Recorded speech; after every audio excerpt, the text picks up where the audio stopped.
오늘 들 하나님의 말씀은 부활과 생명이신 예수님입니다. 하나님의 말씀을 잘 들어보세요.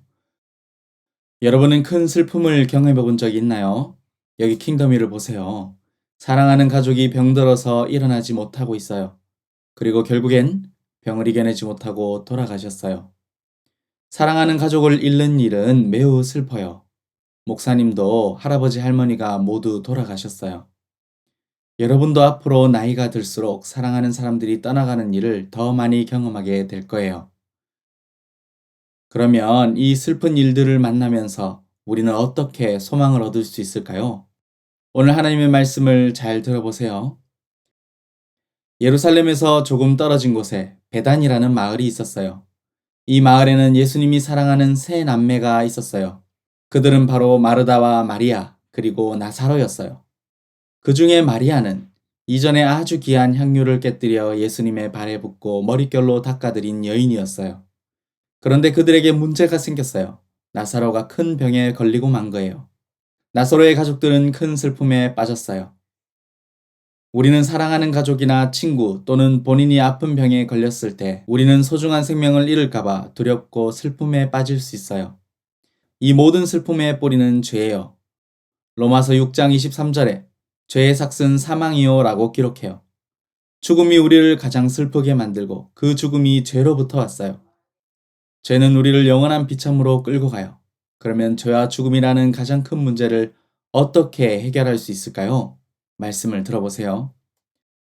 나사로가 큰 병에 걸려 죽을 위기에 처했을 때 예수님은 베다니에서 요단강 반대편에 계셨어요. 마르다와 마리아는 사람을 예수님께 보냈어요. 주여, 주께서 사랑하시는 자가 병들어 앓고 있습니다.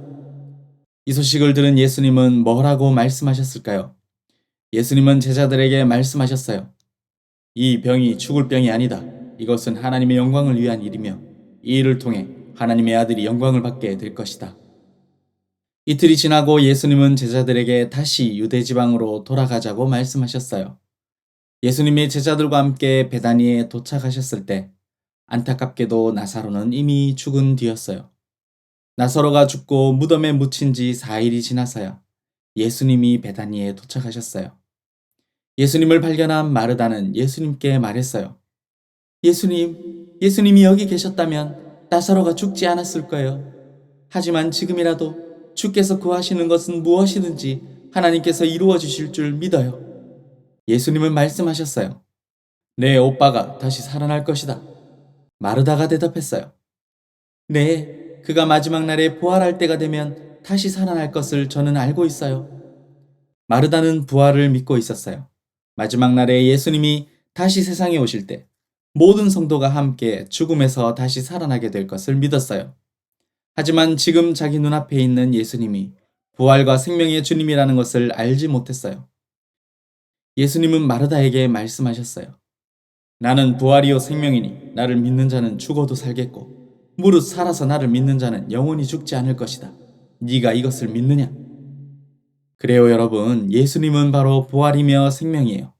예수님을 찾는 자는 생명을 얻을 거예요. 심지어 죽게 되더라도 부활하여 영생을 선물로 받아요. 예수님은 죽음에서 다시 살아나셔서 부활을 통해 죽음을 이기고 승리할 수 있는 길을 열어주셨어요. 예수님은 마르다가 이 사실을 믿기 원하셨어요.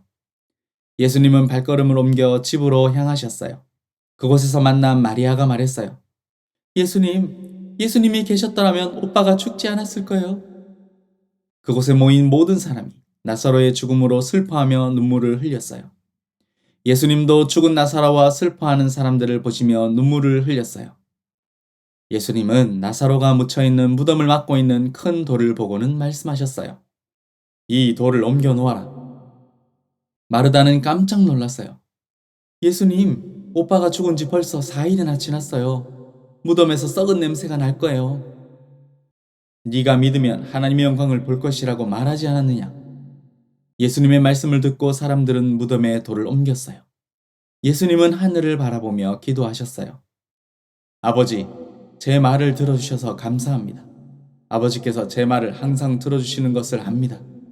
그러나 지금 이렇게 말하는 이유는 저 사람들을 위해서입니다. 아버지께서 저를 보내셨다는 것을 저 사람들이 믿게 하려는 것입니다. 예수님은 나사로를 살리셔서 많은 사람이 하나님을 믿을 수 있기를 원하셨어요. 예수님은 기도를 마치고 큰 소리로 말씀하셨어요. 나사로야, 나오너라. 그러자 모두가 깜짝 놀랄 만한 일이 일어났어요. 죽은 나사로가 손과 발, 얼굴이 배로 쌓인 채 무덤에서 걸어 나오는 것이 아니겠어요? 예수님은 나사로를 풀어주라고 사람들에게 말씀하셨어요. 부활이며 생명이신 예수님이 나사로를 살려주셨어요. 여러분은 부활이며 생명이신 예수님을 믿나요? 우리는 사도신경을 통해 몸의 부활을 믿는다고 고백하고 있어요. 교회를 다니고 예수님을 믿으면 그냥 죽어서 천국에 가는 거 아니야? 라고 생각할 수 있어요. 하지만 우리가 정말 믿어야 할 것은 우리 몸이 다시 살아나게 된다는 사실이에요. 예수님은 우리 대신 십자가에 못 박혀 피 흘려 죽으셨어요. 우리 대신 무덤에 묻히셨어요. 그리고 우리의 죄값을 십자가 위에서 다 치르셨어요. 우리의 죄와 죽음의 문제를 해결해 주셨어요. 그리고 예수님을 믿는 사람에게 영광스러운 부활을 약속해 주셨어요. 잊지 마세요. 예수님은 우리에게 부활과 생명을 주시는 하나님 나라 왕이랍니다. 사랑하는 친구들, 우리는 가족의 질병이나 죽음 때문에 큰 슬픔을 만날 수 있어요. 그러나 예수님을 믿는 친구는 잊지 마세요. 예수님은 우리의 부활과 생명이 되세요. 우리가 예수님을 믿을 때 영원한 생명을 선물로 받아요. 예수님은 믿는 사람들의 죽음을 잔다라고 말씀하셨어요. 예수님이 오셔서 부활을 통해 영원한 생명을 주실 때까지 잠시 쉬는 것 뿐이에요. 우리 대신 죽음의 문제를 해결해 주실 수 있는 예수님을 믿는다면 우리는 죽음의 두려움과 슬픔을 이길 수 있어요. 하나님 나라 왕이신 예수님을 따라서 죽음에서 다시 살아날 것을 믿는 모든 친구들이 되기를 축복합니다.